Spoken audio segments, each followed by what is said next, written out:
অনেকেরই প্রশ্ন যে পালক পুত্র এটার সাথে দেখা দেওয়া জায়েজ আছে কিনা, অথবা পালক মেয়ে তার সাথে যে পুরুষে পালক নিয়ে আসছে সে দেখা দেওয়া জায়েজ আছে কিনা, এবং এই পালক পুত্র বা পালক মেয়ে এরা যে লোক যাদেরকে লালন পালন করছে তাকে বাবা বা মা হিসাবে ডাকা সম্বোধন করা জায়েজ আছে কিনা, এবং এই যে লোক তাদেরকে লালন পালন করছে সে পালক ছেলে পালক মেয়ে তারা ওই ব্যক্তির মারা যাওয়ার পরে তার সম্পত্তির ভাগ পাবে কিনা, এই গুরুত্বপূর্ণ তিনটা প্রশ্ন পালক পুত্র বা পালক মেয়ে সম্পর্কে উঠে আসে। এবং এই প্রশ্নের উত্তর খুবই গুরুত্বপূর্ণ এই জন্য যে আমাদের সমাজে এটার প্রবণতা অনেক বেশি। মানুষ পালক পুত্র রাখে, পালক মেয়ে রাখে, এবং এদেরকে মোটামুটি নিজের ছেলে হিসেবে সব জায়গায় পরিচয় করায়, আর এরাও ওই লোকের বাবা এবং তার স্ত্রীকে মা ডাকে, আর সমাজের লোকও আমরা সবাই ওই ছেলেকে অমুকের ছেলে বলি আর ওই লোকের অমুকের বাপ বলি, ঠিক না ঠিক? এটি শরীরের দৃষ্টিতে নাজায়েজ একটি কাজ, আমরা অনেকেই জানি না, অনেকেরই বিষয়ে হয়তো জানা নাই।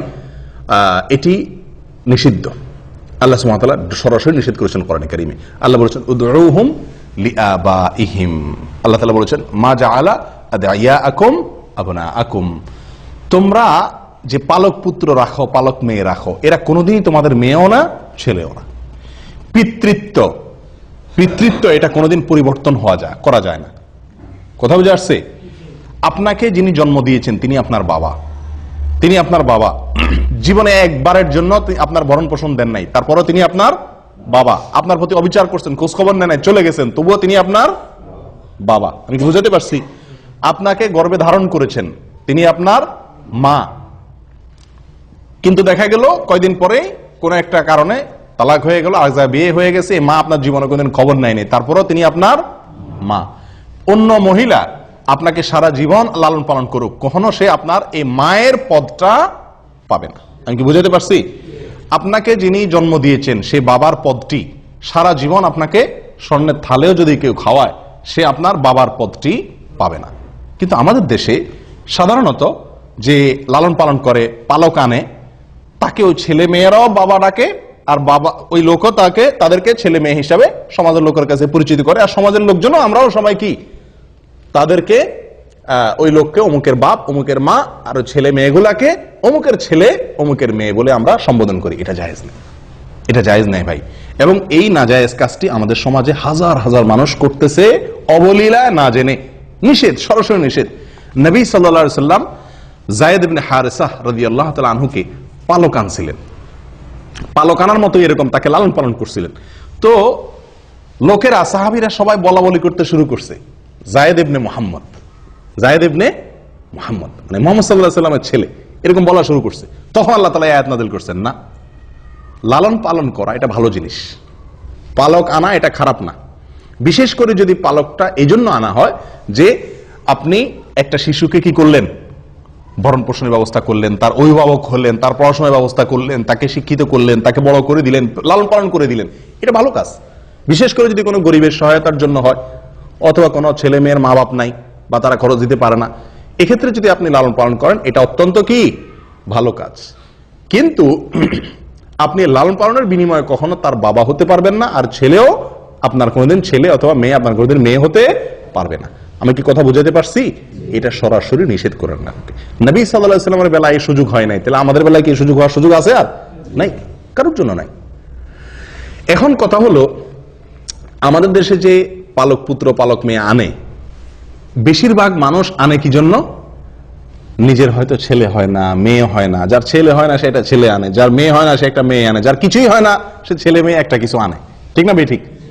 আমরা আনি নিজেদের সুবিধার জন্য, ওই বাচ্চার সুবিধার জন্য আমরা আনি না, ঠিক না ঠিক? এখন যদি বাপই না ডাকে মাই না ডাকে তো আল্লাহ কি, এরকম একটা ভাব থাকে না?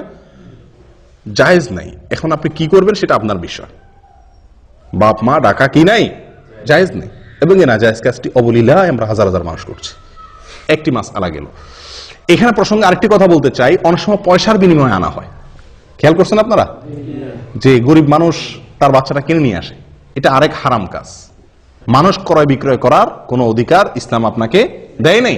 যে মা বিক্রি করছে, যে বাপ বিক্রি করছে, তারাও কবিরা গুনাহ করছে, আর আপনি এটা পণ্য নয়, আপনি কিনছেন, আপনিও গুনাহগার। আমি কি বুঝাতে পারছি? হ্যাঁ, সে তার সন্তানটা আপনাকে লালন পালন করার সুযোগ দিছে, আপনার কাছে আছে, সে হিসাবে আপনি তা কি করলেন, খুশি হয়ে তারা কিছু হাদিয়া তোফা দিলেন, সেটা ভিন্ন জিনিস। তার মন খারাপ হতে পারে, তার একটু আমি সহযোগিতা করলাম, সেটা ভিন্ন জিনিস। কিন্তু এর চাইতে বড় বিষয় হলো, আপনি যদি 1 কোটি 10 কোটি 20 কোটি 50 কোটি না সারা পৃথিবীও দিয়ে দেন, কাকে? ওই সন্তানের গর্ভধারিণী মাকে, তার জন্মদানকারী বাবাকে, তবুও আপনি কোনোদিন তার বাবা এবং মা হতে পারবেন না। এই সুযোগ নাই। মনে চাইতেছে বাচ্চা পালন করার, পালন, পালাতে বাধা নেই, কিন্তু বাবা হতে পারবেন না, মাও হতে পারবেন না। দ্বিতীয় কথা হলো, এই যে সন্তানটা, এই সন্তানটা বড় হইলে, ছেলে হইলে, ওই যে মহিলার ঘরে লালন পালন হয়েছে, সেই মহিলার সঙ্গে তার পর্দা করা কি ফরজ, কারণ এই সন্তান তার কি না, পেটের সন্তান না। আবার যদি মেয়ে লালন পালন করে, তাহলে যে বাবা মতো যে লালন পালন করছে, যার বাসা লালিত পালিত হয়েছে, ওই পুরুষের সাথে এই মেয়ের দেখা দেওয়া কি হারাম। আমি কি বুঝাতে পারছি? কিন্তু এটার উপরে আমল করে কে?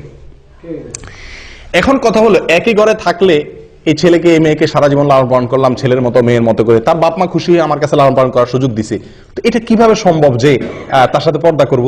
আপনি তার সাথে পর্দা না করতে চান, এই ছেলে যখন ছোট ছিল, এই মেয়ে যখন ছোট ছিল, তার উপায় হলো তখনই তাদেরকে আপনার স্ত্রীর দুধ যে কোনো ভাবে চিবিয়ে চাবিয়ে কোন রকম দুধ খাওয়াই দেন, তাহলে আপনার দুধ সন্তান হয়ে গেল, এই ছেলে আপনার কি হয়ে গেল।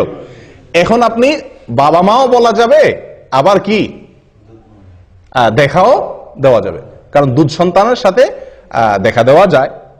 কথা বুঝতে পারছি? ওই মহিলার যদি দুধ না থাকে, আপনার বোনের দুধ খাওয়াই দেন। কথা বুঝে আসছে? এক কথায়, অথবা মহিলার বোনের দুধ খাওয়াই দেন, তাহলে অন্তত মহিলার সাথে দেখা দেওয়ার সুযোগ হবে। এক কথায় দুধ সম্পর্ক তৈরি হয়, এরকম কারোর সাথে দুধ খাওয়াই দেওয়ার ব্যবস্থা করতে হবে। তাহলে কি হবে? ওইটা ছোটবেলায় করতে হবে। তাহলে কি হবে? দুধ সন্তান হয়ে যাবে, এবং ওই সম্পর্কের কারণে আপনার তার সাথে দেখা দেওয়া কি হয়ে যাবে, জায়েজ হবে। নাম্বার 3, সম্পত্তির মালিক এটা কোনোদিনই হবে না।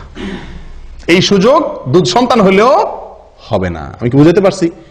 আপনি এত কষ্ট করে ছেলে পাললেন, মেয়ে পাললেন, আপনার যত সম্পদ রেখে যান, এক আনি সম্পদ, এক বিন্দু সম্পদ এই বাচ্চা পাবে না শরীয়তের হুকুম অনুযায়ী। আপনার যদি কোনো সন্তান না থাকে, আপনার ভাইরা পাবে, বোনরা পাবে, এই সন্তান কিছুই পাবে না। কথা বুঝছেন? কারণ সন্তান পাওয়ার জন্য রক্ত সম্পর্কীয় আত্মীয় হতে হয়। এই ছেলের সাথে আপনার রক্তের কোনো কি নাই, সম্পর্ক নাই। আমি কি বুঝতে পারছি? হ্যাঁ, যদি রক্ত সম্পর্কীয় হয় তাহলে আবার সেই হিসাবে পাবে, সেটা ভিন্ন জিনিস। কথা কি বুঝতে পারছি? হ্যাঁ, এখন যদি আপনি বলেন যে সারা জীবনের লালন পালন করলাম, এ কিছুই পাবে না, কেমনে হয়? তাহলে আপনি একে জীবদ্দশায় যা মনে চায় তাকে কি করতে পারেন, দান করে দিয়ে যেতে পারেন। আমি কি বুঝতে পারছি? কারণ ওয়ারিস ছাড়া অন্য কাউকে জীবদ্দশায় নিজের সম্পত্তি তারা কি করে দেওয়া যায়, দান করে দেওয়া যায়। তাহলে 3টা সমস্যার কথা বলছি, 3টা সমস্যার কি আছে, সমাধান আছে। বুঝতে পারছি?